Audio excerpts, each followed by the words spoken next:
दी गई आकृति में कितने त्रिभुज है। तो अब आपको पहले तो स्क्वायर ढूंढना है। जैसे इसके अंदर स्क्वायर दिया हुआ है तो उसमें जितने खंड बने हैं उनको नंबरिंग कर देते हैं। जैसे यहाँ 1 खंड, 2, 3, 4, 5 बढ़ते क्रम में करते हैं, और जो सबसे बड़ा नंबर आता है उसका 2 गुना हमारे वहां त्रिभुज मौजूद होते हैं। तो यहाँ टोटल 10 त्रिभुज है। फिर अगर दो वर्ग आपस में जुड़े हैं तो उनसे जुड़ा कोई एक त्रिभुज या 2 त्रिभुज मिलता है। जैसे यहाँ से ये ऐसे बड़ा त्रिभुज दोनों को जोड़ के मिला है, इधर से भी मिलता अगर ये लाइन यहाँ से यहाँ होती, लेकिन ये है नहीं, इधर ये लाइन ना होने की वजह से सिर्फ एक ही मिलेगा। वैसे हमेशा 2 होते हैं जब ये लाइन पूरी पूरी होती है। तो टोटल 11 त्रिभुज अभी तक हमें मिल गए हैं। ठीक है, अब इसके बाद इधर वाली फिगर में आओगे इसमें, तो इसमें क्या है कि एक बड़ा त्रिभुज ऊपर की तरफ है, और ये देखिए जब भी आपके पास ऐसे एक त्रिभुज दिया हो और उसमें ऐसे बीच में से लाइन जाए तो वहां 3 त्रिभुज मिलता है। तो ऐसा ही हमें कहाँ मिला है, यहाँ ये 3 त्रिभुज मिल गए यहाँ से। तो 11 और 3 हो गए हमारे पास 14 त्रिभुज। यहाँ से आने के बाद फिर आप सब में से कंबाइन करके फिगर ढूंढेंगे। जैसे यहाँ देखो ये बड़ा त्रिभुज बनेगा एक, और यहाँ से यहाँ तक एक त्रिभुज बनेगा ये, तो 2 त्रिभुज ये बन जाएंगे, 14 और 2 16 त्रिभुज आपके पास यहाँ तक हो जाएंगे। उसके बाद आपने क्या करना है, उसके बाद आप नीचे देखें यहाँ से यहाँ तक जाएंगे, ये यहाँ आएंगे, तो यहाँ से जो ये रेखा आ रही है, अभी मैंने ऊपर समझाया था जब भी ऐसा त्रिभुज होगा जिसमें से ऐसे रेखा आएगी तो वहां से 3 त्रिभुज मिलेंगे। तो 3 ये हो गए, टोटल हो गए 16 और 3 19 त्रिभुज। तो यहाँ ऑप्शन ए 19 त्रिभुज आपके मौजूद है। उम्मीद करता हूँ अच्छे से समझ आया होगा। और कितना भी कॉम्प्लिकेटेड फिगर हो, ये 2 ट्रिक लगाओ और एसएससी के जितने भी ऐसे त्रिभुज पता करने वाली फिगर होती है ना, बस इन 2 ट्रिक पे ही निर्भर होती है। ये बहुत इंपॉर्टेंट होती है दोनों ट्रिक। क्वेश्चन मार्क के स्थान पर क्या आएगा, मतलब मिसिंग नंबर फाइंड करना है, जो यहां से मिसिंग है। लुप्त संख्या ज्ञात कीजिए भी कहते हैं इसको। ठीक है, अब यहां देखें क्वेश्चन मार्क यहां बीच में आ रहा है, यहां भी बीच में 5 है और यहां बीच में 9 है। तो यहां ये 9 और यहां ये 5 जैसे आया है, वैसे यहां क्वेश्चन मार्क की प्लेस पर क्या आएगा ना, वो पता चल जाएगा। अब 9 निकालना है, तो अब आप ये संख्याएं देखो, जैसे 4 और 2 है और इधर 7 और 1 है, आमने सामने की संख्याएं छोटी हैं सारी की सारी, तो इसलिए इनको हम जब छोटी संख्याएं होती हैं तो इनको हम आपस में गुणा कर लेते हैं। जैसे 4 दूनी 8 और ये कर लिया 7 एकम 7, 8 7 15। अब इसका कोई पेयर नहीं बन रहा है तो इसको डायरेक्ट ऐसे ही ऐड कर दो। 15 और 3 कितने हो गए, 18।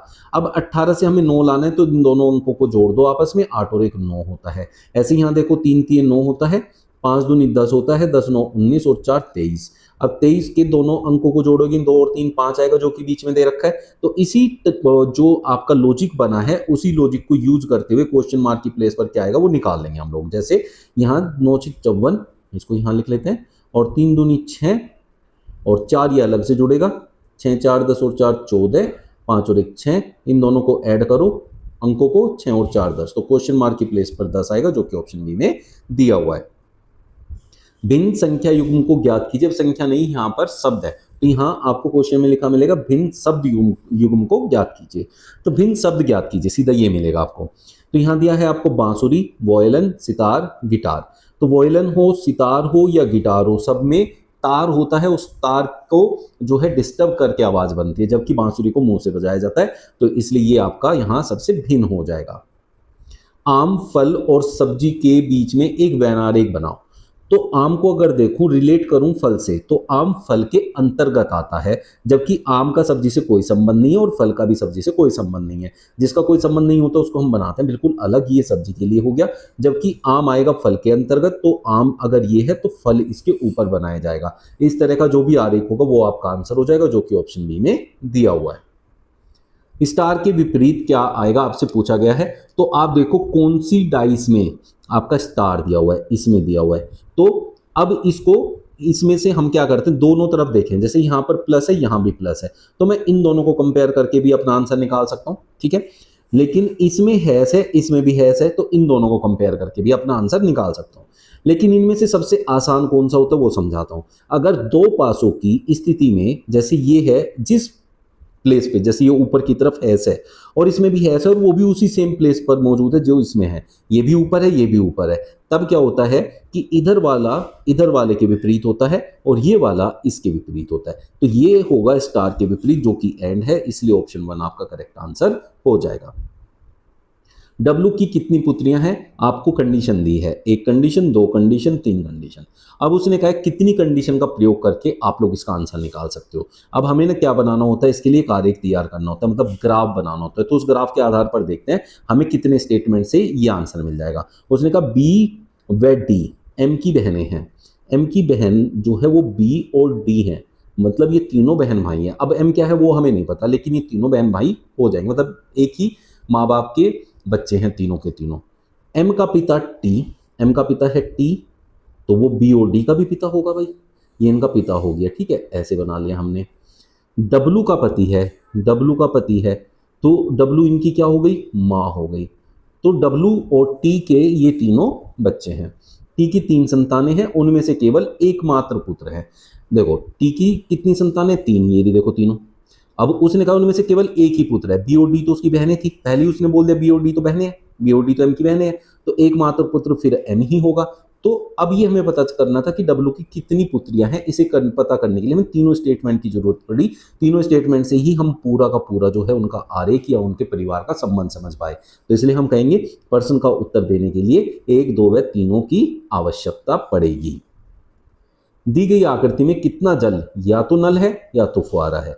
इसका मतलब जब हम बात करेंगे जल की, तो जल और नल एक साथ लेना पड़ेगा। कितने जल या तो नल है, तो जल और नल का कोमल, तो ये नल है ये जल है, और इन दोनों में कॉमन है 43, तो 43 ऐसे हैं जो जल और नल है या फुहारा है। जल या तो नल है, जल या फिर फुहारा है। जल और फुहारे का कॉमन देखेंगे, जल ये रहा, फुहारा ये रहा, कॉमन ये रहा, तो इतने दोनों को मिलाएंगे, क्योंकि ये वो हैं जो जल नल है और ये वो हैं जो जल फुहारा है। 8 3 11 6 4 10 और 11 111 ऐसे होंगे, तो ये आपका आंसर हो जाएगा। मोड़कर कौन सी आकृति नहीं बनाई जा सकती, तो जब भी आपके पास एक खुला पासा हो, उसे मोड़ के हमें पासे तैयार करने हो, तो हमेशा विपरीत का कॉन्सेप्ट चलता है। तो पहली आकृति हमेशा तीसरे के विपरीत होती है, दूसरी चौथे के विपरीत होती है, और ये ऊपर वाली नीचे वाले के विपरीत होती है। अब जहां ये होगा वहां ये क्रॉस नहीं होगा। आप ये देखो यहाँ ये डॉट है और क्रॉस भी है, तो ये दोनों जब साथ में आ जाएंगे, क्योंकि एक दूसरे के विपरीत है, साथ में नहीं आ सकते, तो इसका मतलब ये नहीं बनाई जा सकती। बाकी सारी बन सकती है, केवल ये नहीं बन सकती। तो अगर आपको ये पहली ही आकृति में से समझ में आ गया, तो बाकी को देखने की जरूरत नहीं पड़ेगी आपको, ठीक है। बाकी लेकिन कंफर्म करना चाहते तो कर सकते हैं, ठीक है। ये वाला जहां होगा वहां क्या नहीं होना चाहिए, ये नहीं होना चाहिए क्रॉस, क्योंकि इसके विपरीत है, क्रॉस इसमें नहीं है, तो ये बन सकता है ना, ठीक है। अब यहाँ देखो, यहाँ अगर ये क्रॉस है तो यहाँ क्या नहीं होना चाहिए, ये वाला नहीं होना चाहिए, ये इसमें है नहीं, ठीक है। जहां ये होगा वहां स्क्वायर नहीं होगा, ये देखो ये है स्क्वायर नहीं है, ठीक है, तो ये भी बन सकता है, ऐसे ये भी बन सकता है। क्वेश्चन मार्क के स्थान पर क्या आएगा, यहाँ ये एनालॉगी है जिसे हम शब्द एनालॉगी कहते हैं। तो यहाँ देखो कपास का संबंध सफेद से है, तो कोयले का संबंध किससे होगा। कपास जैसे हमें पता है देखने में कैसे रंग का होता है, सफेद रंग का होता है, तो इसका मतलब ये वस्तु है, ये उसका कलर है। ये वस्तु है कोयला, तो इसका कलर पूछा है, तो कोयले का कलर जो है वो काला होता है, तो ये आपका करेक्ट आंसर हो जाएगा। क्वेश्चन मार्क के स्थान पर क्या आएगा, ये भी आपका एनालॉगी का क्वेश्चन है, बट ये नंबर एनालॉगी है, ठीक है। 12.5 से 6.25 आया। अब आप देखें ये भी पॉइंट में है, ये भी पॉइंट में है, ये बड़े से छोटी हो गई। तो जब भी एनालॉगी में बड़े से छोटे हो जाए और दोनों पॉइंट में संख्या दी हो, तो वो भाग का क्वेश्चन होता है। तो भाग का क्वेश्चन कैसे निकालेंगे, इसको इससे भाग कर दो, 12.5 को 6.25 से भाग करके देख लो कितना टाइम आ रहा है, उतने से फिर 7 को भाग कर देना, इसका 2 गुना होता है ये। तो इसका मतलब इसका आधा करके ये आया है, तो इसका आधा करके जो आएगा वो आपका आंसर होगा, जो कि 3.5 है। तो इसका मतलब आपका आंसर हो जाएगा ऑप्शन ए। यदि नारंगी को मक्खन, मक्खन को साबुन, साबुन को स्याही, स्याही को शहद और शहद को नारंगी कहा जाए, ये क्या है, हमें कोड दे रखे हैं कोड भाषा में बात करने के लिए। तो अब सबसे पहले आप क्वेश्चन पे जाएंगे, उसने पूछा क्या है, तो उसने कहा तो वस्त्रों की धुलाई में क्या प्रयोग किया जाता है। तो वस्त्रों की धुलाई में साबुन प्रयोग किया जाता है। तो पहले तो हम डायरेक्ट आंसर देखेंगे जो उसका सही आंसर होता है, तो धुलाई में प्रयोग होता है साबुन, और फिर देखेंगे साबुन का उसने कोड क्या बनाया। उसने कहा साबुन को स्याही कहा जाएगा, तो साबुन को हम क्या कहेंगे, स्याही। हमें धुलाई के लिए साबुन चाहिए, लेकिन साबुन को हमें स्याही बोलना है, तो इसलिए ऑप्शन डी करेक्ट आंसर हो जाएगा। एट द रेट का मतलब गुणा, एट द रेट सी का मतलब है भाग, परसेंटेज का मतलब है प्लस, और इसका मतलब है माइनस। तो इस इक्वेशन को सोल्व करके बताना है क्या आपका आंसर होगा। तो पहले तो ये साइन बदलेंगे, फिर लगाएंगे बोर्ड मास रूल और सोल्व करके अपना आंसर ले आएंगे। जैसे हम देखें 6 परसेंटेज का मतलब है प्लस 12, एट द रेट का मतलब है भाग, तो भाग 12 के बाद यहाँ हम रखेंगे तो क्या आएगा, भाग में 3 है तो इसे बटे में 3 में लिख दो ऐसे। इसका मतलब है गुणा 8, और का मतलब है माइनस। पहले ऐसे करें, सबसे पहले भाग किया जाता है, तो 3 चौक 12, फिर उसके बाद गुणा की जाती है, तो ये 32 आएगा। तो 6 + 32 और फिर -3 करेंगे, ठीक है। 38 - 3 होता है 35, तो इसका मतलब हमारा आंसर हो जाएगा ऑप्शन ए। क्वेश्चन मार्क के स्थान पर क्या आएगा, ये है अल्फाबेट एनालॉगी। मैम ने क्या देखा अभी, नंबर एनालॉगी देख लिया, शब्द एनालॉगी देख लिया, ये है अल्फाबेट एनालॉगी। जैसे पहला लेटर W है जो कि 23 नंबर होता है, S 19 होता है, तो यहाँ देखा जाए तो कितने का अंतर आ गया, -4 का। ऐसे ही V 22 नंबर होता है और R 18 होता है, तो यहाँ भी कितने का अंतर है, -4 का। T 20 होता है, P 16 -4। तो ऐसे -4 कर करके हमें बनाना है। जैसे M 13 नंबर होता है, -4 करेंगे तो 9 नंबर आएगा। L जो होता है वो 12 नंबर होता है, -4 करेंगे तो 8। J 10 होता है, -4 करेंगे तो 6। अब 9 नंबर पे I होता है और 8 पे H होता है और 6 पे जो होता है वो F होता है, तो IHF जो कि ऑप्शन सी में दिया हुआ है।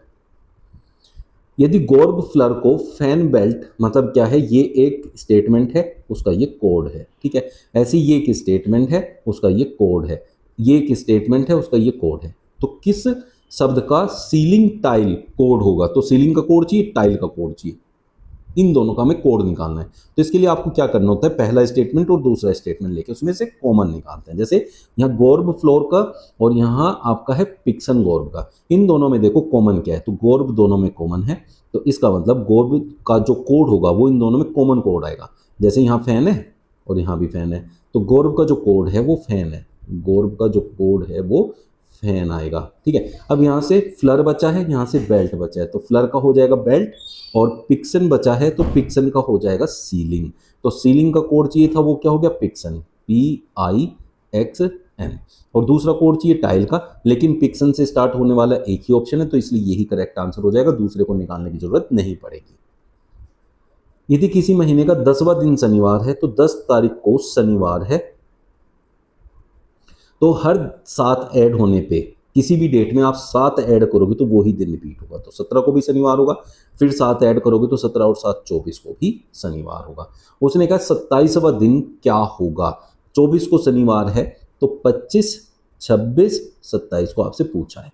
अगर 24 को शनिवार है तो 25 को रविवार, 26 को सोमवार और 27 को होगा मंगलवार, तो इसलिए ऑप्शन बी करेक्ट आंसर हो जाएगा। विजय अपने मकान की छत पर खड़ा है, वह सूर्य को चर्च के पीछे उदय होता है और स्कूल के पीछे अस्त होता है देख रहा है। तो इसका मतलब क्या है, सूर्य जो अस्त हो रहा है वो स्कूल के पीछे हो रहा है, तो ऐसे होता है, इधर पूर्व होता है, इधर पश्चिम, ऊपर उत्तर, नीचे दक्षिण। अब वो इधर देखे तो स्कूल है, स्कूल के पीछे अस्त हो रहा है तो स्कूल पश्चिम में है, और वह सूर्य को चर्च के पीछे होता हुआ देख रहे हैं, तो ये चर्च होगा, यहाँ पूर्व होगा।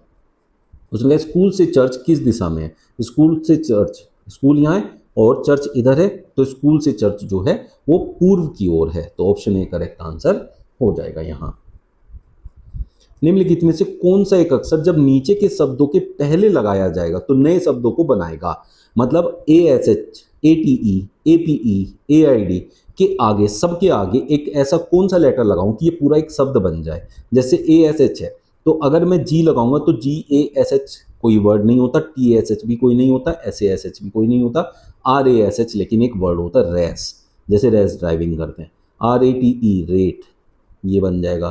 तो R एक ऐसा लेटर है जिसको लगा के सारे लेटर मीनिंगफुल वर्ड में बदल जाएंगे। जैसे एप है, RAPE कर देंगे, रेप हो जाएगा, RAID रेड हो जाएगा। तो ये आप लोग देखें सारे मीनिंगफुल वर्ड बन गए, यही पूछा था। तो R एक ऐसा लेटर है, तो ये करेक्ट आंसर हो जाएगा। क्वेश्चन मार्क के स्थान पर क्या आएगा, 840 से 168 आया। 840 एक बहुत बड़ी संख्या, 168 बहुत छोटी संख्या, तो इसका मतलब भाग करके आया होगा, सिंपल सा लॉजिक है। तो अब क्या करें, कितने से भाग किया होगा, तो उसके लिए हम 840 को बटे में 168 कर देंगे, ठीक है। जैसे यहाँ देखें तो 168 पंजे जो होता है वो 840 होता है, ठीक है। ये देखें इनकी गुणा, तो ये 5 से भाग हुआ, फिर ये देखें तो कितने से, 4 से भाग हुआ, क्योंकि 4 चौक 16, 4 दूनी 8, ये 3 से भाग कर देंगे, 14 3 42, ये 2 से भाग कर देंगे, 7 दूनी 14, तो 1 से भाग करना, और 7 को 1 से भाग करके 7 ही आने वाला है, तो इसलिए क्वेश्चन मार्क की जगह पर सी आएगा, ऑप्शन सी। दी गई उत्तर आकृतियों में से उस आकृति को चुनिए जो प्रश्न आकृति में निहित है, मतलब जिसमें प्रश्न आकृति निहित है। हमें ऐसे ऐसे ऐसे और ऐसे बनने वाली फिगर ढूंढनी है, वो भी ऑप्शन में से जो आंसर्स है।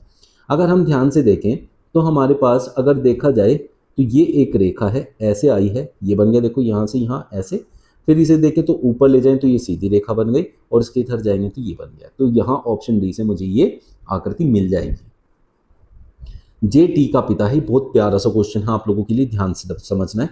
जे टी का पिता है, टी यहाँ ले लेंगे, जो भी रिश्ता बड़ा होता है उसे हमेशा ऊपर की तरफ बना जाएगा, यहाँ आ जाएगा जे। जे टी का पिता है, तो ये पिता है किसका, यहाँ हम पिता लिखेंगे।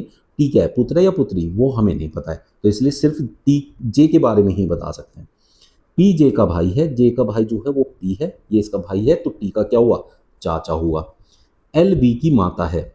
अब एल और वी का यहाँ कोई संबंध दिया नहीं है, तो आगे चलते हैं। वी टी का भाई है, टी का भाई कौन है, वी है, ये भाई है। अब इससे पहले स्टेटमेंट में वापस जाएंगे, उसने कहा था एल वी की माता है। अगर एल वी की माता है तो वो टी की भी होगी, क्योंकि दोनों तो भाई बहन या भाई भाई हैं। अब टी का पिता कौन था, जे, तो वी का पिता भी जे हुआ। अब वी की माँ कौन है, एल, तो वो टी की भी माँ हुई, तो एल और जे पति पत्नी हुए, ठीक है, ये ध्यान रखना है आपको। टी एस की माता है, टी जो है एस की माँ है। अब ये माँ है टी, टी एस की माँ है, तो इसका मतलब ये क्या हुई, ये वी की बहन हुई, ठीक है। टी डब्ल्यू की पुत्र वधु है। टी पुत्र वधु कौन होती है, बेटे की पत्नी, तो टी जो उसने कहा है टी डब्ल्यू की पुत्र वधु है, तो डब्ल्यू के बेटे की बहू है ये, तो डब्ल्यू का बेटा यहां बनेगा, तो इसका मतलब डब्ल्यू ऊपर की तरफ आएगा एक स्टेप, और तब ये उसकी पत्नी कहलाएगी। तो डब्ल्यू का बेटा हुआ, ये कोई भी उसका नाम नहीं दिया, तो उसकी पत्नी इसकी कहलाएगी पुत्र वधु। ऐसे उसने कहा जे एस से किस प्रकार संबंधित है, जे, ये जे की बेटी का बेटा या बेटी, तो जे तो इनका क्या लगा, नाना लगा, ठीक है। माँ का पिता है तो नाना लगेगा, और पिता का पिता होता तो दादा लगता।